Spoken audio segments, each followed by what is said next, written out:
What's up guys, Sal here. So the biggest brands in China today were not so popular about 5 or 6 years ago. Back then it was brands like Samsung that ruled. Having realized its poor performance in the country it once dominated, Samsung has promised to change things up. At a shareholders meeting yesterday, DJ Ko, who is Samsung's chief of mobile division, apologized to shareholders for the company's bad performance in the Chinese market. Samsung's market share in China currently sits under 2% and none of its phones are on China's best-selling phones of 2017. Samsung has made some changes which may help it turn things around. Local heads were replaced and operations are said to have been streamlined. It also plans to focus more on customers who want to buy high-end phones and has inked partnership with local service providers such as Alibaba, WeChat and others to provide enhanced artificial intelligence features. But it remains to be seen if these measures pay off. Given the sheer size of Chinese smartphone market,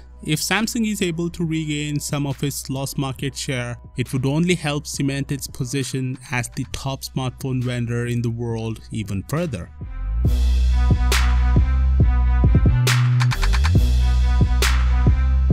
Samsung is currently the most vocal company when it comes to foldable smartphone designs, but Samsung has reportedly made it clear that it's not quite ready to launch the highly anticipated foldable Galaxy X yet. That doesn't mean Samsung is the only smartphone maker designing such a device though. Apple has foldable iPhone plans of its own, and some people seem to think the first foldable iOS device will arrive in 2020. According to a new analyst report from Bank of America Merrill Lynch, which is based on recent meetings with Apple suppliers in Asia, Apple will launch the foldable iPhone in 2020. But it's hardly a confirmation. Though Apple has a patent for the foldable phone, the technology is not so simple. That's why we are yet to see Samsung launch its foldable phone, which it has been working for years now. But in any case, you can bet that Samsung will be the first one to come up with this technology solely because they have so many years of experience on this. Anyways, let me know your thoughts on this and I'll see you all tomorrow.